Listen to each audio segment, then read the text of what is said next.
Hola Mariano, ¿qué tal? Hola a todos acá. Muchísimas gracias por el espacio. Bueno, ¿cómo venimos hoy para repasar un poco estas luchas de la provincia de Córdoba y de toda la dinámica que tiene que ver con la tierra y con la vivienda? Bueno, mira, yo me quedé pensando en estos días en qué trabajar, en qué proponer en este espacio. Y lo que se me vino a la cabeza es que como estamos en momentos neoliberales, lo primero que pasa en estos procesos, de la experiencia que tenemos, es la pérdida de la memoria. Entonces me pareció importante rescatar un poco cierta trayectoria de las luchas por la tierra, particularmente para la ciudad de Córdoba, particularmente del movimiento Intervillas y de lo que fue la UOPS Bien. en los años 90. La UOPS Unión. No. Unión de Organizaciones de Base por los Derechos Sociales, Bien. creada en 1993.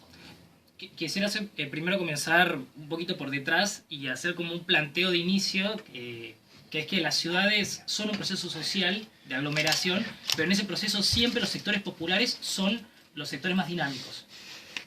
Son los sectores que van creando y van construyendo los bordes y van construyendo también la dinámica interna de la ciudad. Y eso se ve muy claramente en Córdoba. Nosotros tenemos en los años 50, 60 y 70 estos procesos de asentamientos urbanos en torno a las periferias y en torno a las industrias, particularmente en zona norte, Villa Libertador, Santa Isabel.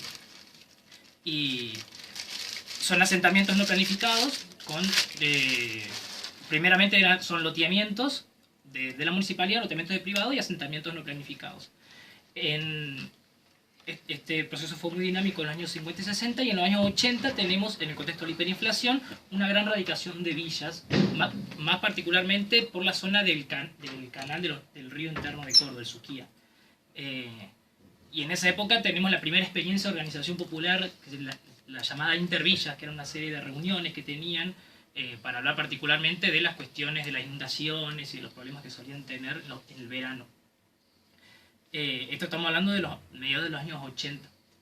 En el año 2003 nace la UOPS, la Unión de Organizaciones de Base por los Derechos Sociales, una experiencia que, bueno, nosotros la conocemos particularmente por lo que nos han contado las compañeras que han participado, una experiencia maravillosa que nucleaba a 110 cooperativas y mutuales y asociaciones de barrios de Córdoba.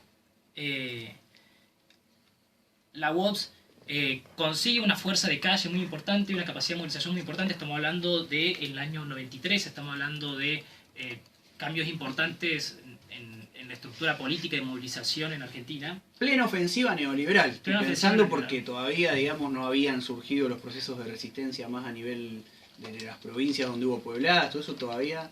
Por eso, y un movimiento obrero muy sesgado también, muy en trinchera, muy vinculado con el menemismo.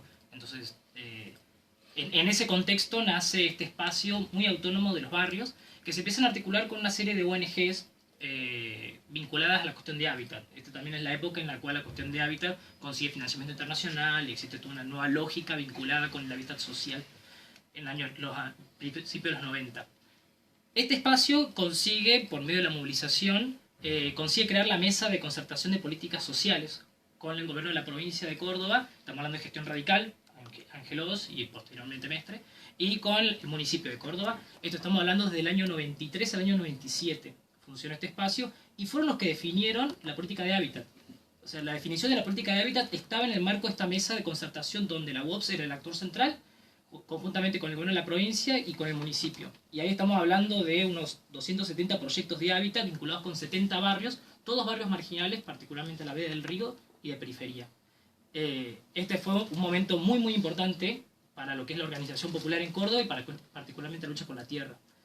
En este espacio, esta mesa de concertación, que donde el actor más dinámico y que sostenía movilización callejera era la UOPS, se empieza a desarticular para mediados de los años 90. En el año 96 hay un conflicto grande por la Villa El Pocito, en el cual el gobierno de la provincia de Córdoba negocia directamente con la cooperativa que estaba ahí, con lo cual divide un poco la articulación que existía en el espacio orgánico. Y los radicales dejan de darle importancia al espacio. Después de ese conflicto, que generó mucho enfrentamiento mediático incluso, se empieza a dejar de lado ese espacio. A fines de los años 90, en el 99, cuando fueron las elecciones, De la Sota se acerca a la UOPS y plantea un frente de organizaciones sociales para sostener su candidatura para terminar con la hegemonía radical en la provincia.